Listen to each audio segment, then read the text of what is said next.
오늘 우리 본문 말씀 같이 먼저 지난주랑 똑같은 본문이지만 같이 또 읽겠습니다. 사도행전 7장 1절부터 8절까지가 됐습니다. 시작. 대제사장이 이르되 이것이 사실이냐? 스데반이 이르되 여러 번 부형드려 들으소서.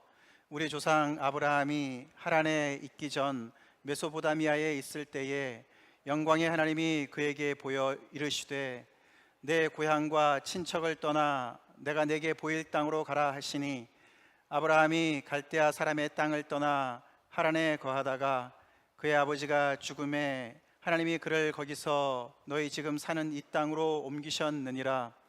그러나 여기서 발붙일 만한 땅도 유업으로 주지 아니하시고 다만 이 땅을 아직 자식도 없는 그와 그의 후손에게 소유로 주신다고 약속하셨으며, 하나님이 또 이같이 말씀하시되 그 후손이 다른 땅에서 나그네가 되리니 그 땅 사람들이 종으로 삼아 400년 동안을 괴롭게 하리라 하시고, 또 이르시되 종 삼는 나라를 내가 심판하리니 그 후에 그들이 나와서 이곳에서 나를 섬기리라 하시고, 할례 언약을 아브라함에게 주셨더니 그가 이삭을 낳아 8해 만에 할례를 행하고 이삭이 야곱을, 야곱이 우리 12조상을 낳으니라. 아멘. 네, 이 말씀을 오늘 이제 두 번째 이렇게 전하게 됩니다. 스데반의 변론. 이제 여러분도 아시다시피 스데반이 지금 산헤드린 공회에 잡혀와서 그 모든 그에게 지금 떨어지는 그런 고소가 다 맞는 것이냐, 그렇게 스데반 대제사장이 물었을 때에 이제 그가 이렇게 여러 분 부형드려 들으소서 그러고 그 이제 이스라엘의 역사를 이렇게 섭렵하는 그런 이야기를 우리가 7장에서 이제 보고 있습니다. 지난주에는 이 7장을 처음으로 이제 전하면서 그 율법과 성전을 지키기 위해서 살아계신 하나님을 외면시하고 있는 그런 종교인들, 유대인들과 그 영광의 하나님께 사로잡혀서 정말 신앙의 길을 걸어간 아브라함을 대조하면서 우리 자신을 살펴봤다면, 오늘은 이 설교가 굉장히 그 형식이 이야기이지 않습니까? 이야기, 스토리에 초점을 맞추기를 원합니다. 우리 모두는 그 이야기의 파워를 잘 압니다, 그죠? 그 어떤 이렇게 교훈적인 어떤 가르침보다도 어떤 우리가 스토리를 들을 때 굉장히 감동이 되고 그리고 오래 기억이 남습니다. 왜냐하면 이야기는 항상 우리의 삶과 직결되는 것들이 많고, 또 이야기가 이렇게 기승전결이 있기 때문에 어떤 그 흥미와 그런 긴장감도 있고, 그래서 이렇게 스토리를 우리가 참 좋아합니다. 그래서 여러분들도 다 한 번, 두 번 경험해 보셨겠지만은 그런 한국 드라마 한번 이렇게 걸리면은 빠져나오기 힘들잖아요. 그 이야기가 계속 연결이 되니까 이게 어떻게 끝날까 막 이제 계속 거기에 사로잡혀서 그 이야기 어떤 파워를 우리가 느끼게 됩니다. 이렇게 지금 목숨이 왔다 갔다 하는 이 마당에 스데반이 설교를 하는 데 있어서 정말 조목조목 자기한테 지금 이렇게 고소당한 그 내용만 가지고 이렇게 변론을 할 것이 아니고, 하질 않고 이렇게 그냥 천천히 조상 아브라함부터 시작해가지고 쭉 이렇게 섭렵해 나가면서 이야기를 풀어나가고 있습니다. 굉장히 좀 특이한 상황이죠. 사실 이 지난주에 말씀을 드렸지만 7장 전체를 오늘 읽어오셨는지 모르겠습니다만 꼭 읽어보십시오. 읽어보시면 그 구약의 이야기들 줄거리를 쫙 이렇게 이제 펼쳐나가고 있습니다. 그래서 우리가 그 이야기는 사실 아브라함의 개인의 인생 스토리만은 아닌 것을 우리가 알 수 있습니다. 오늘 우리가 1절부터 8절까지는 그 이야기의 서두에 불과하지만 그 이야기는 계속 진행이 돼서 결국은 아브라함뿐만 아니라 그의 자손들의 이야기가 되는 것이고, 그리고 그의 전체의 이스라엘의 민족의 이야기, 역사가 되는 것이죠. 우리도 이렇게 이민 와서 또 이렇게 유학 와서 이렇게 이국 땅에 우리가 살면서 여러분 각자가 다 또 인생 스토리가 있지 않습니까? 각양각색의 인생 스토리가 있습니다. 정말 그런 인생 스토리가 정말 이렇게 우리가 어떤 자리에서는 또 간증과 함께 이렇게 할 때가 있고, 너무너무 궁금하고 들으면 정말 다 얼마나 이렇게 독특한가, 참 다 어떻게 보면은 겉으로 볼 때는 참 별 문제 없이 참 편안하게 산 것 같지만 또 들어보면은 다 사연이 있고 말이죠. 그런 이야기들이 다 있습니다. 그래서 우리는 그 우리 인생의 나름대로의 인생 스토리를 나름 써내려가고 있습니다. 그래서 아직도 우리는 그 결말을 향해서 더욱더 나은 결말을 얻기 위해서 우리는 열심히 노력하고 어떤 반전과 반전을 계속 이제 거듭해 가면서 우리는 어떻게 소위 말해서 모든 사람들이 듣고서 감명받고 정말 또는 우리가 그리스도인으로서 은혜를 끼치고 그런 참 은혜로운 그런 인생을 살기 위해서 우리가 우리의 이야기를 풀어 나갑니다. 근데 사실 오늘 우리가 이런 이 7장의 이 내용을 쭉 보면은 그 이야기는 아브라함과 그의 자손만의 이야기가 아닌 것을 알 수 있습니다. 그것은 사실은 하나님의 이야기입니다. 하나님의 스토리예요. 더 나아가서 하나님께서 그 모든 인류를 구속하기를 원하시는 하나님의 구속의 이야기입니다. 하나님이 쓰시는 이야기예요. 하나님의 이야기니까 굉장히 우리 인생이 우리가 직접 써내려가는 이야기, 뭐 이야기도 공상 소설도 있고 말이죠, 다큐멘터리도 있고 다 그렇지만 하나님의 이야기, 하나님께서 이야기를 계획하시고 그것을 써내려가신다는 걸 우리가 알아야 됩니다. 오늘은 그 하나님의 이야기, 이 하나님의 이야기의 특징들을 우리가 살펴보면서 또 우리 자신을 또 돌아보는 그런 은혜의 시간 되길 간절히 바랍니다. 하나님의 이야기의 특징에 제일 처음에 나오는 것은 오늘 이 1절부터 8절까지를 우리가 볼 때에 가장 첫 번째는 하나님이 주도하신다는 거예요. 당연히 하나님의 이야기니까 하나님이 주도하시죠. 우리는 우리의 이야기를 써내려가지만 우리 스스로 주도할 수 없을 때가 참 많이 있습니다. 그렇죠? 내가 나름대로 뜻을 세우고 나름대로 정말 대단한 각오를 가지고 열심히 노력을 한다고 그래서 우리의 뜻대로 다 풀려지는 건 아닙니다. 그래서 어떤 때는 정말 주변의 영향을 받게 되고 어떤 때는 너무나 어려운 정말 난관에 부딪혀 가지고 또 각본을 다시 써야 될 때도 있고 그렇지만 하나님은, 이 영광의 하나님은 정말 말 그대로 전지전능하신 분이시기 때문에 당신의 이야기를 당신의 뜻대로 풀어나가십니다. 오늘 본문에 보면 이 영광의 하나님이 얼마나 주도적으로 일을 하시나 이 동사가 여러 개가 나오는데요, 먼저 아브라함에게 나타나셨다, He appeared, 나타나셨다. 그리고 그에게 이르셨다. 그리고 그에게 약속하셨다. 그리고 그들을 400년 동안 종살이한 그 나라를 심판하실 것이다. 그리고 할례의 언약을 주셨다. 이렇게 오늘 8절까지만 살펴봐도 하나님은 굉장히 주도적으로, 그리고 더 나아가서 여기 보면은 400년 동안 종살이를 할 것이고 그 후에 내가 심판할 것이다, 이런 걸 보면은 하나님은 이미 오랜 후의 이야기까지도 다 계획하셔서 그 계획대로 이야기를 써내려가시는 분인 것을 알 수가 있습니다. 그리고 하나님의 그 이야기 속에 이렇게 사람을 초대해서 아브라함을 초대하고 그의 후손들을 초대하시고 그러면서 그들과 함께 이야기를 써내려가시는 걸 우리가 볼 수가 있고, 또 나가서 할례의 언약을 통해서 하나님께서 이렇게 거룩한 백성, 할례라는 것이 거룩한 구별된 백성을 얘기하는 거 아닙니까? 그래서 하나님께서는 당신의 이야기를 써내려가는 데 있어서 아브라함을 구별해서 그 갈대아 우루 우상이 정말 난무했던 그 메소포타미아 지역에서 아브라함만 불러내어서 빼내어서 그를 다른 땅에 심으시고 그를 이끌어 가시고 그를 통해서 이렇게 할례 언약을 맺으시면서 하나님만의 그런 백성을 빚어나가시는 이야기로 시작을 하는 걸 우리가 알 수가 있습니다. 아까도 말씀을 드렸지만 이것은 그냥 아브라함의 한 개인의 인생과 그의 그 자손들을 축복하기 위한 그런 이야기의 이상이죠.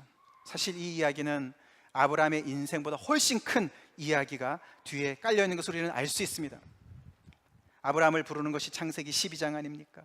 그 전에 그 스토리를 읽어보시면 하나님께서 이 땅에 관영하는 모든 죄악들, 인간들이 얼마나 죄로 치우쳐서 하나님을 멀리 떠나 있는 것 때문에 정말 고심하시는 하나님을 우리가 볼 수가 있고, 특별히 우리가 창세기 3장에 보시면 이 아담과 하와가 타락했을 그때에 하나님께서 하신 말씀을 우리는 기억합니다. 창세기 15장 3장 15절 같이 읽어보겠습니다.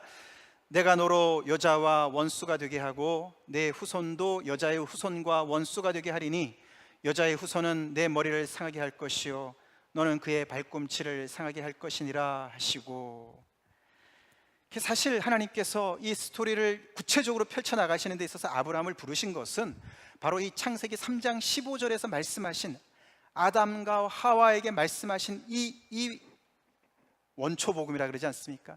이 말씀을 구체화시키는 것이죠. 그래서 이 사단, 하와와 아담을 꼬인 이 사단, 그와 여자와 원수가 되게 하고 그의 후손과 여자의 후손이 원수가 되게 할 것이다. 하나님께서 창세 이전부터 이미 이렇게 각본을 써놓으시고 그렇게 하시고 여자의 후손이 결국은 메시아를 얘기하는 것이죠. 여자의 후손이 내 머리를, 사단의 머리를 상하게 할 것이고 너는 그의 발꿈치를 상하게 할 것이라는 하나님의 원대한 거대한 구속의 계획을 따라서 아브라함을 선택하시고 그의 자손을 이렇게 구별하시고 거룩한 백성으로 삼으시고 축복하시는 것을 우리가 알 수가 있는 것이죠. 완벽하신 하나님께서 쓰시는 스토리니까 완벽할 수밖에 없지요. 하나님이 엄연히 살아계시고 영광의 하나님께서 스토리를 써내려 가신다. 아까도 말씀을 드렸지만 스토리라는 것은 역사가 있는 것이죠. 그래서 하나님의 이름 중에 나는 아브라함의 하나님이고 이삭의 하나님이고 야곱의 하나님이란 말씀이요, 그게 제너레이션 투 제너레이션, 세대를 거쳐서 하나님께서 아브라함과 함께 하셨고 약속하셔서 이삭을 낳게 하셔서 이삭과 함께 하셨고 그의 후손 또 야곱과 함께 하셨고, 이게 다 역사를 얘기하는 거예요. 스토리가 계속 연결되는 거예요. 우리 인생에서도 스토리가 있듯이 그 인생의 구비구비마다 만난 사람들이 있고 실질적으로 일어난 사건이듯이 이 살아계신 역사적인 하나님께서 아브라함과 이삭과 하나님 야곱을 통해서 검증되신 하나님인 것을 이야기하는 것이에요. 그게 스토리에 나타나신 하나님을 우리가 보는 것이고, 그리고 하나님께서 그 스토리를 전개해 나가신 것을 우리가 보게 되는 것입니다. 이것이 첫 번째 하나님의 이야기의 특징입니다. 그분은 그분의 이야기를 너네가 한번 써봐, 그렇게 우리한테 도화지를 주고 우리 나름대로 쓰라고 하지 않으시고 이렇게 구체적인 목적을, 다시 말해서 전 우주의, 전 인류의 회복을, 구속을 이루시기 위한 그런 계획을 가지시고 구체적인 계획과 모든 세세한 그런 플랜을 가지시고 이것을 써내려 가신다는 것을, 그런 주도권을 잡으시고 써내려 간다는 것을 우리는 알아야 됩니다. 그렇기 때문에 우리는 당연히 이 스토리 안에는 두 번째 특징이 나타나는데, 그것은 초자연적인 하나님 사이즈의 역사들이 왕왕 일어나는 것을 우리가 보게 됩니다. 그 중에 우리가 한 가지만 본다면은, 오늘 본문과 이제 연결해서 본다면은 이삭의 출생을 우리가 살펴봐야 되지 않겠습니까? 이삭의 출생, 아시다시피 아브라함과 사라가 나이가 많았습니다. 그렇죠? 그래서 자손을 주겠다고 약속은 하셨는지 꽤 되셨는데 아기가 생기지 않으니까 결국은 하나님을 도와드려내다 보다 하고는 아브라함과 사라가 그 여종 하갈을 통해서 자식을 얻게 되죠, 이스마엘을. 그래서 이제 이를 통해서 하나님의 뜻이 전개가 될까라고 생각을 했지만 하나님은 영 다르게 말씀하시죠. 99세에 다시 나타나셔서 이스마엘을 86세에 얻었는데 13년 동안 하나님이 침묵하신 것 같아요. 성경은 아무런 기록이 없습니다. 다시 99세에 나타나셔서 하나님께서 아브라함에게 이르시기를, 나는 전능한 하나님이라. 나는 전능한 하나님이라. 하나님의 능력을 잘 모르는 아브라함에게 하나님께서 말씀하십니다.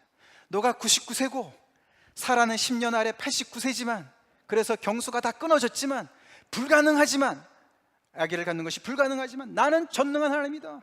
내가 이 스토리를 쓴다. 그렇게 하시면서 너는 내 앞에서 행하여 완전하라 라고 말씀을 하시는 것을 우리는 보게 됩니다. 그러고 나서 하나님께서 또 이런 말씀 하시죠. 사라가 웃으니까 그 얘기를 들으면서 아브라함에게 이르시되, 사라가 왜 웃으며 이르기를 내가 늙었거늘 어떻게 아들을 낳으려 하느냐. 다 같이 읽어보겠습니다. 여호와께 능하지 못한 일이 있겠느냐. 여호와께 능하지 못한 일이 있겠느냐. 없지요. 그래서 하나님께서는 이 이삭을 아브라함과 사라의 작품으로 이삭을 시작한 것이 아니고, 그들로는 불가능했는데 그 불가능한 몸 다 겁안 죽은 몸, 죽은 것 같은 몸을 통해서 하나님께서 놀랍게 초자연적으로 역사하셔서 약속의 자녀인 이삭을 주신 줄 여러분 믿으시기 바랍니다. 그렇게 해서 이 스토리가 전개되는 것이에요. 꽉 막힌 줄 알았는데 문이 열렸습니다. 이삭이 태어났습니다. 하나님께서 정말로 이 100세의 이 아브라함이 이 자식을 얻게 된 거예요. 90세, 사라는 90세의 아들을 얻게 된 것이에요. 하나님의 작품입니다. 물론 이 아브라함과 사라를 통해서 얻은 자녀지만 하나님의 초자연적인 능력을 통해서 이렇게 아기를 얻게 된 것이죠. 여러분이 구약의 이야기를 잘 아시지만 이것은 시작에 불과하고 그 안에 수많은 초자연적인 하나님의 개입의 역사들이 얼마나 많이 있습니까? 그 중에 우리가 요셉 이야기도 그렇고 또 모세 이야기도 그렇고, 특별히 이 모세를 모독했다라는 그런 죄목을 지금 받았기 때문에 스데반이 그의 설교 중에서 모세 이야기를 굉장히 길게 이야기를 합니다. 그 중에 출애굽 사건을 생각도 해보십시오. 하나님의 초자연적인 역사를 통해서 그 애굽의 바로가 절대로 놓지 않겠다고 했던 그 이스라엘 백성들, 자기의 그냥 정말 무료 노동력인데 왜 놓겠습니까? 그러나 하나님께서 10가지 재앙을 통해서 또 홍해를 가르는 역사를 통해서 광야에서 만나와 메추라기를 내려주시는 그런 여러 가지 역사를 통해서 그들을 이끌어 가시는 그런 모든 초자연적인 역사를 우리가 보게 되면서 이 하나님의 스토리 안에는 이런 초자연적인 기적과 표적의 역사가 많이 들어가 있는 것을 우리가 보게 되고, 그것을 이상하게 생각할 것이 안 됩니다. 생각해서는 안 됩니다. 왜요? 크신 하나님께서 하시는 일이기 때문에 그렇습니다. 믿습니까? 하나님께서 능하지 못한 일이 없으신 그 하나님께서 행하시는 일이기 때문에, 그래서 우리는 구약 성경을 보실 때 그 안에 많은 인물들이 나오고 장소가 나오고 복잡한 이야기들이 많이 나오지만, 우리는 아까 시작했던 하나님께서 이 여자의 후손을 통해서 뱀의 머리를 상하게 할 그 구속의 이야기를 아브라함을 통해서 써내려 가시기 위해서 그것을 진행시키시는 그런 구속의 이야기를 줄거리를 딱 잡고서 가시면은 많은 부분들이 보이게 됩니다. 그렇게 진행하다가 우리가 구약 어느 곳에 가면은요, 이 하나님의 이야기가 딱 막혀가지고 더 이상 진전이 안 되는 것을 우리가 만나게 됩니다. 이야기가 안 풀릴 때가 있잖아요. 우리 인생이 안 풀릴 때가 있듯이 말이에요. 이들이 이렇게 정말 하나님께서 놀랍게 역사하셔서 막 정말 승승장구, 그래서 정말 출애굽하고 말이죠, 이 광야를 정말 통과해서 그 약속의 땅에 들어가가지고 정말 거기서 또 나라를 세우고 그 나라가 막강해지고 다윗과 솔로몬의 그런 놀라운 영화를 만끽하고, 그래서 하나님의 이 스토리가 계속 잘 진전이 되는 것 같았는데, 그 이야기가 딱 스탑이 되는데 성경의 여러 군데에서 우리가 볼 수가 있는데 한 군데만 제가 뽑아봤습니다. 이 이스라엘 백성들을 향한 하나님의 스토리가 더 이상 길을 잃고 방향을 잃고 한치도 진전이 안 되는 거예요. 그래서 자기네 나라는 망하고 성전도 파괴가 되고 백성들은 포로로 잡혀가고 언제 돌아올지도 모르고, 돌아왔다 하더라도 그 이후에도 정말 와서 성전을 세우긴 했지만은 지지부진, 어떻게 정말 그 모든 것들이 다시 회복이 되지 않는 그런 답답한 상황에 딱 갇혀있는 그런 이야기들이 이 후반부, 구약의 후반부에 가득 차 있지 않습니까? 그 중에 시편 기자가 이렇게 고백하는 것을 우리가 보게 되지요. 주께서 영원히 버리실까? 다시는 은혜를 베풀지 아니하실까? 그의 인자하심은 영원히 끝났는가? 그의 약속하심도 영구히 패하였는가? 하나님이 그가 베푸실 은혜를 잊으셨는가? 노하심으로 그가 베푸실 긍휼을 그치셨는가 하였나이다. 아무리 기도를 해도 기도가 응답되지 않고 이런 답답한 상황은 계속 지속이 되는 거죠. 그래서 이렇게 넋두리 아닌 넋두리를 기도 중에 하는 거예요. 하나님의 스토리는 이제 끝났나? 그분의 은혜와 긍휼은 이제 끝났나? 우리를 완전히 버리셨나? 완전히 떠나셨나? 그렇게 하나님 앞에 한탄을 하면서 셀라는 이렇게 쉼표라 그러죠.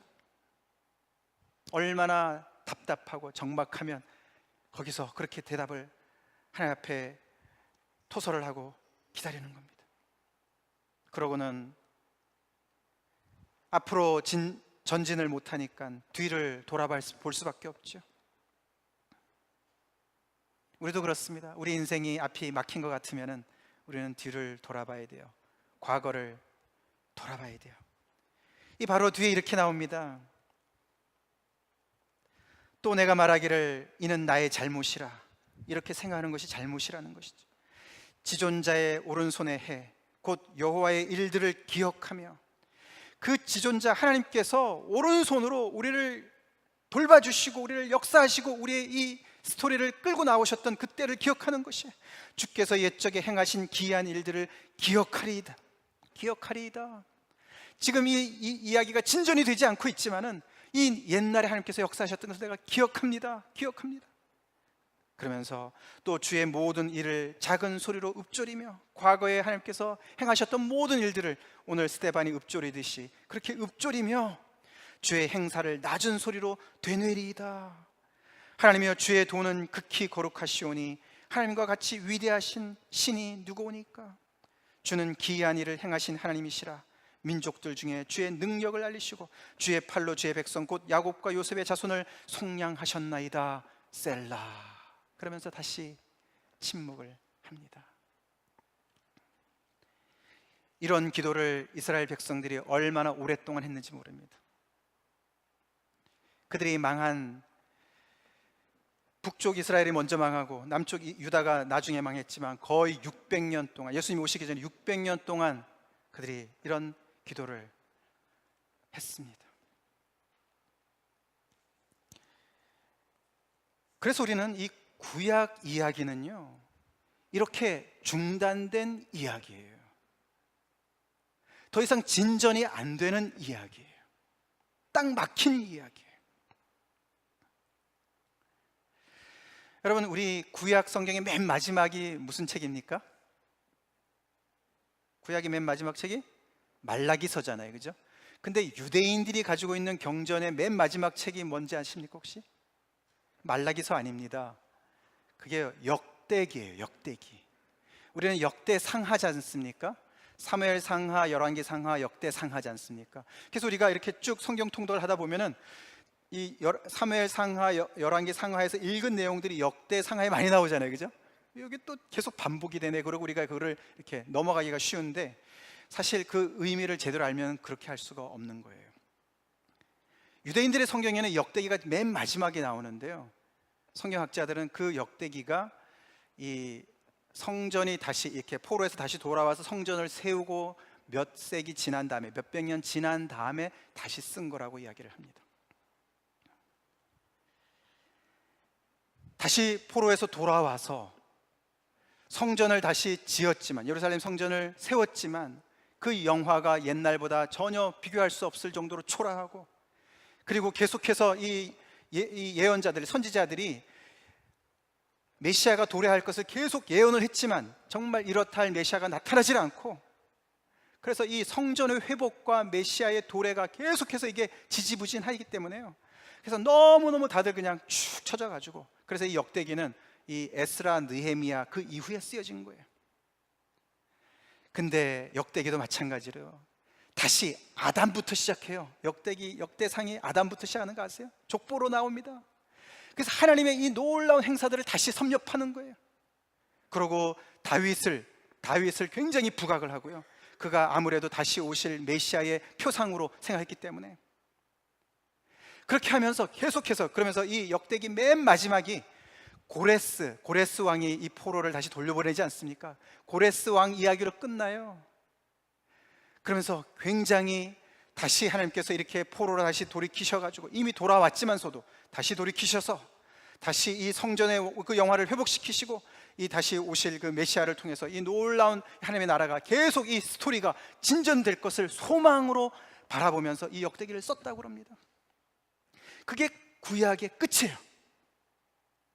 그래서 구약은요, 구약 자체로는 계속 이 끝을 바라보는 이야기입니다. 여러분들 뭐 예를 들어서 만화책이든지 말이죠, 무슨 스토리를 뭐 드라마를 보든지 말이죠, 끝을 모르는 이야기 얼마나 답답합니까, 그죠? 앞에 이래저래 많은 이야기들이 전개되어 있는데 그것이 어떻게 연결이 되는지를 알려면 끝을 알아야 되는데 이 끝을 모르는 거예요. 하나님의 스토리가 이렇게 놀라운 하나님의 역사가 이렇게 진전이 되고, 그래서 하나님의 정말 초자연적인 역사가 일어나긴 하지만서도 이 구약의 역사의 특징이 또한 이렇게 끝없이 이렇게 꽉 막혀 있는, 어떻게 더 이상 진전이 안 되는 그런 상태를, 미완성 작품인 것을 우리가 또한 알아야 되는 것이죠.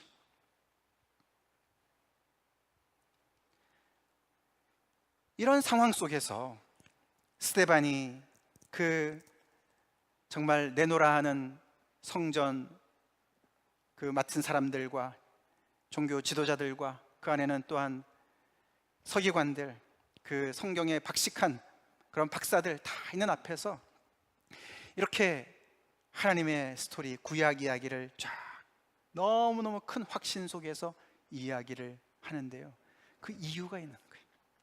왠지 아세요?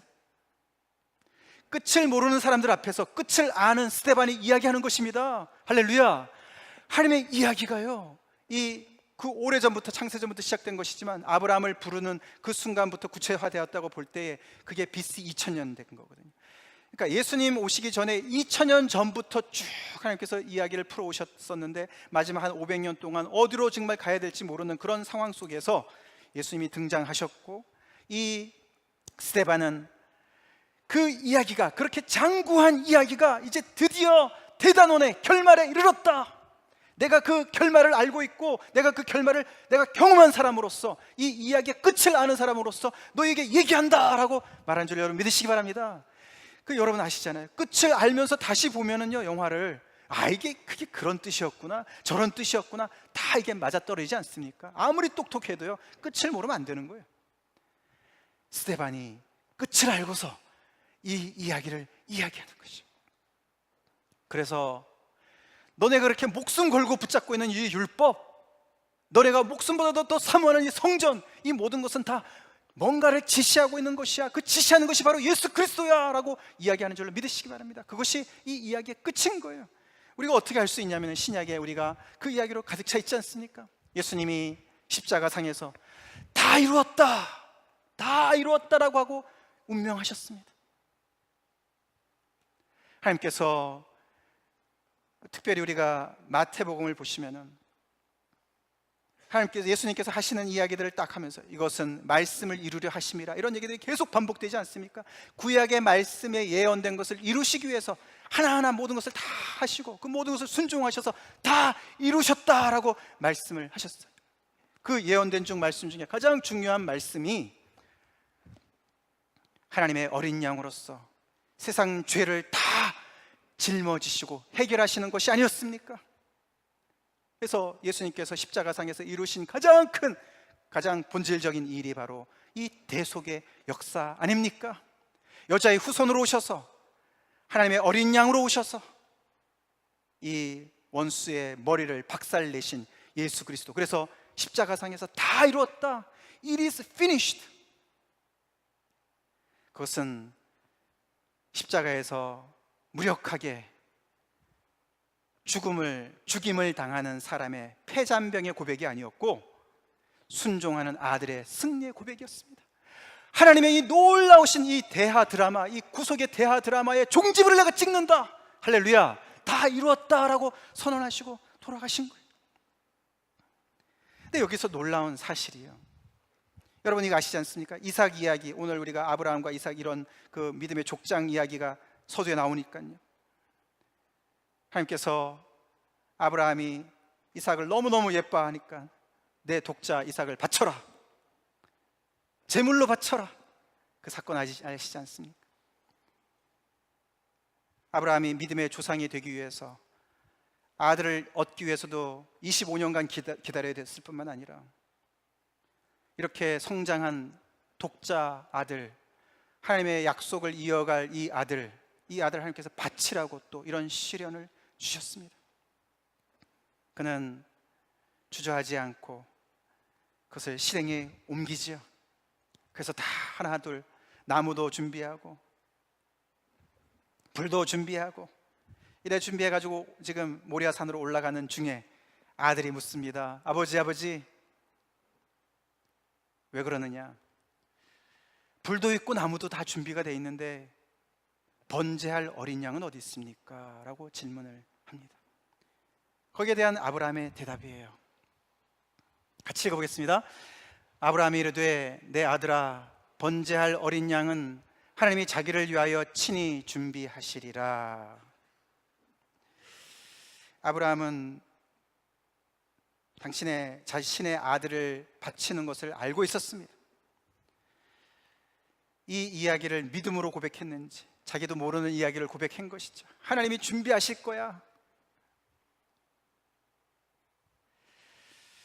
부활을 믿을 수가 없었겠죠. 그죠? 그 당시는 부활의 개념이 없었을 거니까. 근데 어떻게 해요? 아브라함의 이 예견대로 하나님이 준비해 놓으셨습니다.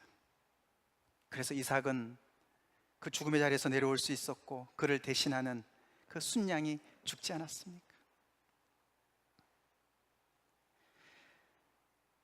어린 양이 어디 있습니까? 번제할 어린 양이 어디 있습니까? 어떤 신학자는 그렇게 얘기합니다. 인류 역사 내내 계속 메아리쳐온 질문이라 그럽니다. 하나님이 준비하시는 어린 양이 어디 있습니까? 어디 있습니까? 어디 있습니까? 언제 옵니까? 우리의 모든 죄를 담당할 하나님이 예배하신 어린 양이 어디 있습니까? 그렇게 2000년 동안을 메아리쳐온 그 이야기를 침례 요한이 대접하지 않았습니까? 보라! 세상 죄를 지고 하는 하나님의 어린 양이로다. 하나님이 스스로 준비하신 어린 양이로다. 할렐루야. 그게 바로 그 얘기예요. 하나님이 친히 준비하신 하나님의 제물 되시는 하나님의 아들 독생자 성자 하나님 예수 그리스도라는 것이에요.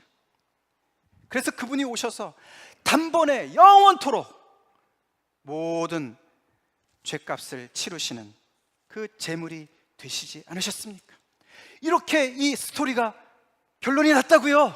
할렐루야. 이것을 여러분 믿습니까? 하나님의 스토리인데요, 하나님의 이야기인데요, 끝없이 결말이 없이 그냥 될 수가 있겠습니까? 우리 인생은, 연약한 인생은 우리가 마음먹은 대로 정말 인생이 안 풀려서 중간에 딱 끊어진 것처럼 그런 인생이 있을 수도 있겠지만, 하나님은 그렇지 않은 거예요. 그런데 이 끝이 너무너무 상상을 초월하는 끝 아닙니까? 결말이 아닙니까? 누구도 상상할 수 없는 이 하나님의 스토리의 결말인 거예요.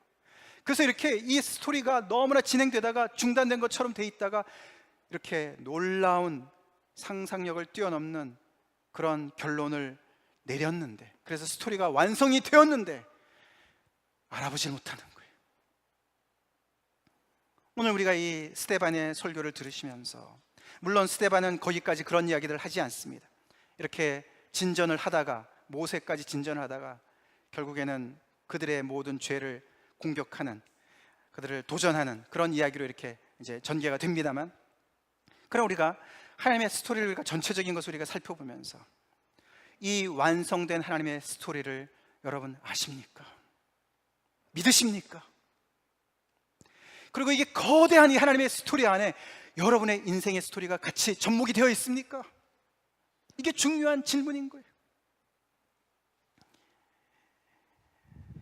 우리가 예수님께서도 잘 아시지만 누가복음 24장에 부활하신 직후에 선지자들이 말한 모든 것들이 다 이루어지기 위해서 내가 이런 고난을 받았다, 그리고 모세의 율법과 선지자의 글과 시편에 나를 가리켜 기록된 모든 것들이 이루어져야 하기 때문에 내가 이렇게 십자가의 고난과 죽음과 이렇게 내가 부활한 것이 아니냐라고 예수님께서 부활하신 직후에 제자들을 향해서 말씀하시지 않으셨습니까? 엠마오로 가는 두 제자를 향해서 이야기하시지 않으셨습니까?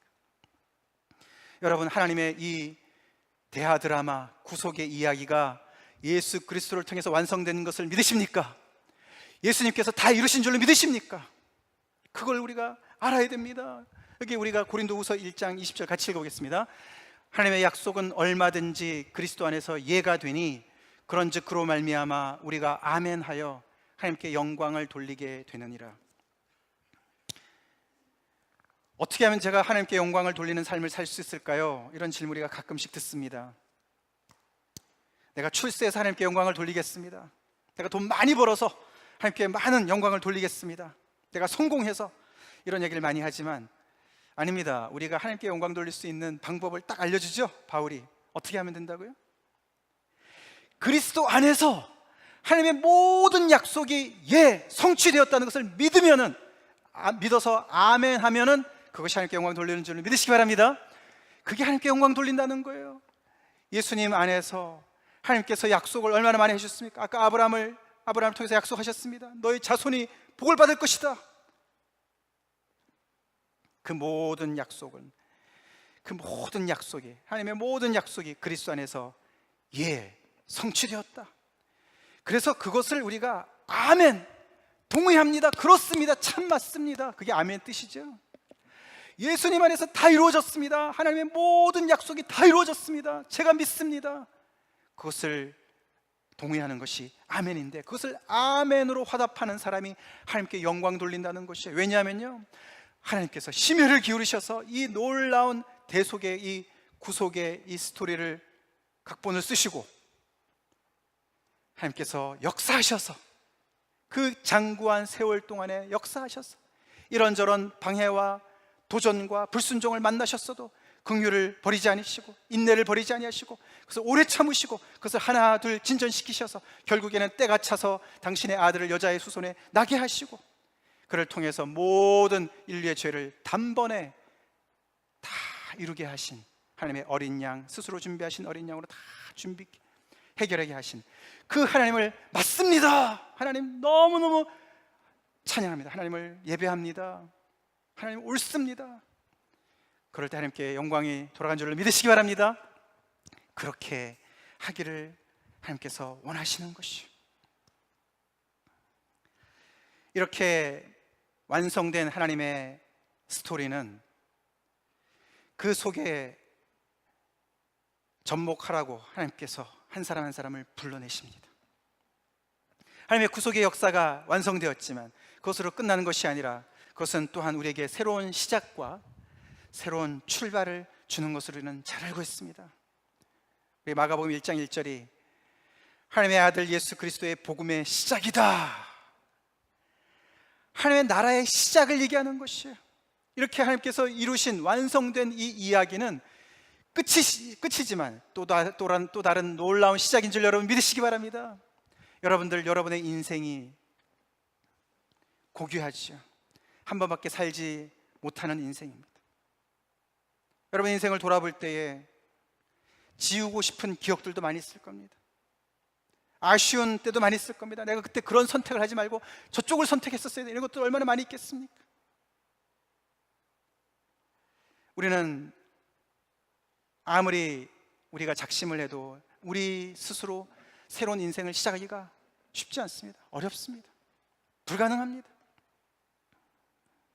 근데 하나님께서 이 하나님의 놀라운 이 스토리를 2000년 동안의 스토리를 완성하시고 그 다음 예수님이 오신 다음에 그 2000년 동안 지금까지 우리가 살면서 이 하나님의 스토리 안에서 새롭게 시작한 인생의 스토리들이 얼마나 많은지요. 할렐루야.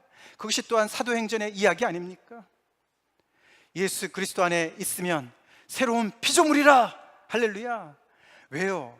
하나님의 이 놀라운 구속의 이 스토리 안으로 들어온 사람들에게는 새로운 놀라운 은혜가 주어지는데, 새 생명이 주어지는데, 우리가 무엇으로 우리가 새로워질 수가 없는, 우리가 아무리 작심을 해도 새롭게 될 수가 없는 그런 우리에게 놀라운, 우리에게 새로운 심령을 주시고 새로운 마음을 주시고 새 생명을 주시고 더 나아가서는 우리에게 하나님의 영을 부어주셔서, 우리는 그래서요, 우리의 이 인생의 스토리는, 정말 예수님 안에 들어온 인생의 스토리는요, 끝을 이미 아는 이야기를 써내가는 스토리입니다. 예수님을 믿는 사람들은요, 말세에 이미 사는 사람들이에요. 그거 아시죠?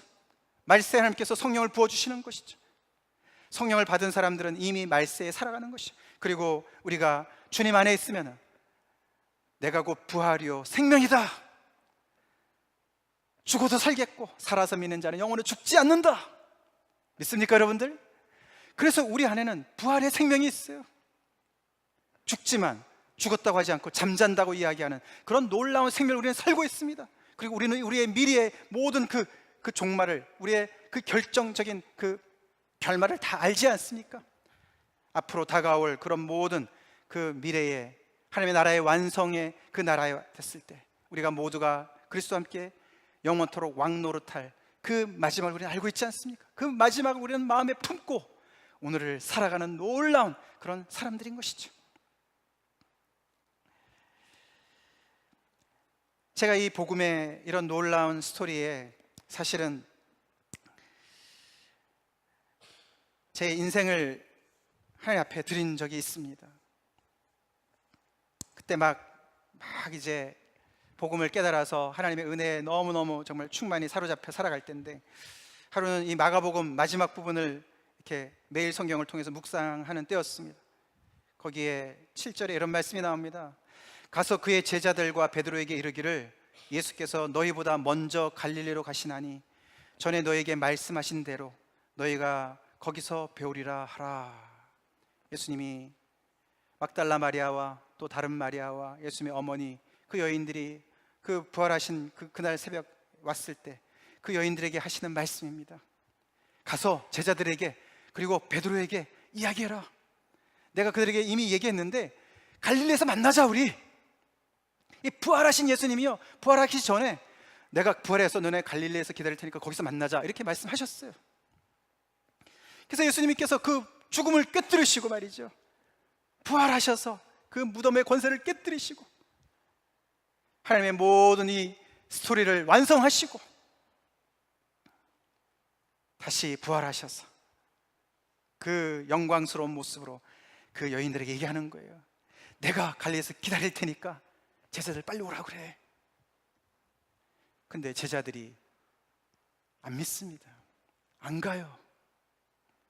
제가 그날 아침에 이렇게 묵상을 하는데 이제 상상을 동원하는 거죠. 갈릴리 그 새벽에 예수님께서 막 이슬을 맞으시면서 제자들이 이제나 오제나 오나 그러고 기다리고 계시는데 제자들이 안 믿고 안 오는 거죠. 예수님은 이미 말씀하신 대로 다 이루시고, 그래서 이 복음을 완성하셔서 더 이상 수정 중보판이 필요 없는 복음이에요. 완성된 복음이에요. 그래서 이 제자들한테 이 놀라운 소식을 정말 너무너무 전해주고 싶으신데 이 제자들이 안 믿고 안 오는 거예요. 그게 저의 모습이었어요. 이렇게 완성된 복음을 주님께서 모든 것을 완성하셨는데 내가 믿지도 않고 더디 믿고 전하기는커녕 말이죠, 그런 저의 우둔한 마음을 보게 됐습니다.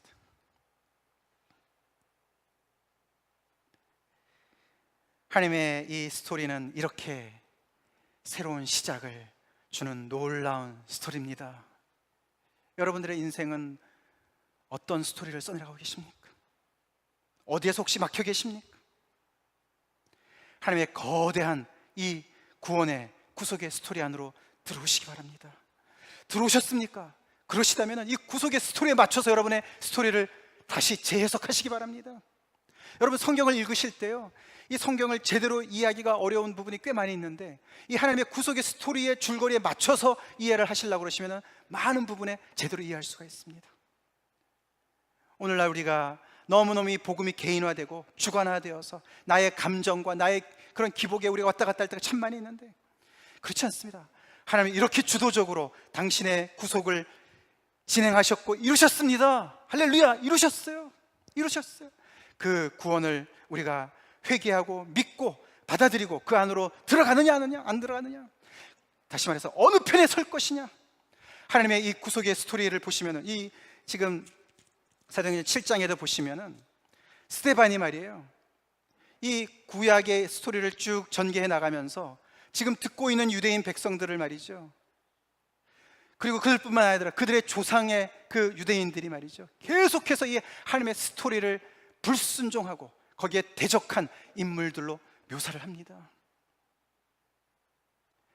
하나님의 이 스토리를 전개시키는데 쓰임받은 인물들이 있는가 하면 그 스토리를 막아서서 하나님의 진노를 피하지 못한 사람들도 있는 것이요, 나는 과연 어느 편에 서 있나. 우리가 스토리를 들어볼수록 내 이야기를 하면 할수록 내 중심적으로 우리가 이야기를 풀어나갈 수가 있죠. 그래서 나에게 잘하는 사람을 좋은 사람, 나에게 나쁘게 하는 사람을 나쁜 사람 생각할 수가 있겠죠. 하나님의 이 스토리 속에, 이 거대한 원대한 이 스토리 속에 나는 과연 어느 편에 서 있는 것인가. 다 같이 기도하시겠습니다.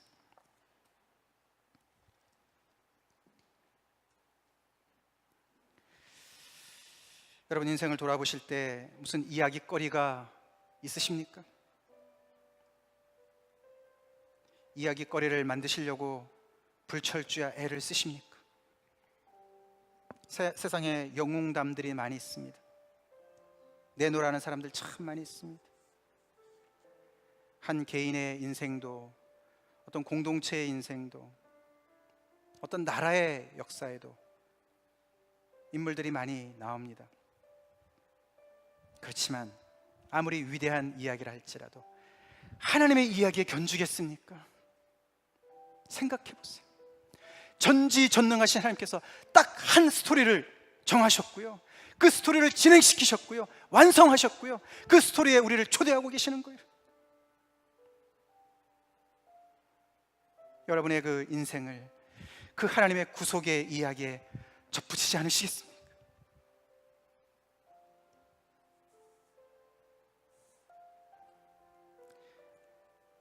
하나님께서 이렇게 그 모든 원수를 다 물리치시고 죄도 사망도 사단도 다 물리치시고 부활하셔서 그 설레이시는 가슴으로 갈릴리에서 지금 기다리고 계신다 생각해 보십시오. 왜 그분에게 가지 않으십니까? 그 부활의 주님을 믿지 않으십니까? 내가 다 이루었다, 다 이루었다. 하나님의 어린 양으로서 세상의 모든 죄를, 우리의 과거, 현재, 미래 모든 죄를 다 담당하셨다라고 말씀하고 계시는데 언제까지 여러분 자신의 스토리를 쓰시기에 급급하시겠습니까? 자서전을 쓰면 몇 명이나 읽을 것 같습니까?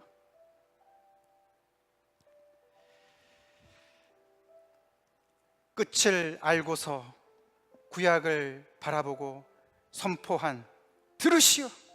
여러분 들으소서, 부영들이여 들으소서, 들으소서. 끝을 알기 때문에 이렇게 얘기한 것입니다. 예수 그리스도를 안에 들어온 사람들은 끝을 아는 사람들이에요. 끝을 앞당겨서 사는 사람들이에요. 그 복된 인생에 여러분들을 하나님께서 초대하십니다. 다 같이 하나님 앞에 마음을 여시고 주님 앞에 자신을 돌아보시고 기도하시기 바랍니다. 다 같이 기도하시겠습니다.